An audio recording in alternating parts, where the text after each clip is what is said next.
Şu anda çayın kenarındayız. Ufak kefallerle dolu, ölü kefal. Balıkları muhtemelen bunları bu şok cihazıyla öldürmüşler. Elektrik şok cihazı. Buralarda son dönemlerde çok kullanmaya başlanıldı. Görüyorsunuz, balıklara bakın. Bunun hesabını, bunun vebalini kim ödeyecek? Hiç Allah'tan korkunuz yok mu yani? He? Hiç Allah'tan korkunuz yok mu? Gelin görün. Kendi eserinizle övünün ha.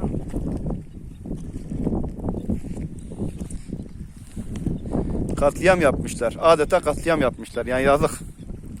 Sadece milletin geleceği değil, kendi geleceklerini bile tehlikeye atmışlar bunlar. Şu balık ölümleri yarın öbür gün onlar için de bir sıkıntı olacaktır. Vahşeti görüyor musunuz arkadaşlar? Vahşeti.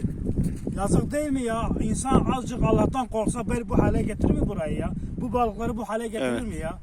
Elektrik veriyorsunuz, öldürüyorsunuz, yakalamıyorsunuz. Ondan sonra o balıklar bu hale geliyor. Ondan sonra siz de eve gidiyorsunuz, yakalamıyorsunuz dayı. Hadi yakalasanız bir şey demeyiz. Yakalamıyorsunuz da. Baksanıza ya. Vallahi içim sızlıyor ya. Yazıklar olsun ya. İnsanım diyen bunu yapmaz ya. Ya iki tane büyük balık yakalamak için İnsanım diyen bunu yapmaz ya. için milyonlarca küçük balık. İçim yanıyor ya. Senin Batman'da ya. Bu manzaraları görmek beni çok üzüyor.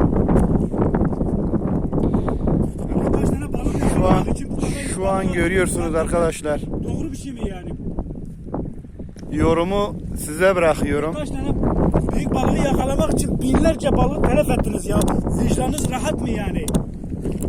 Sizi Allah'a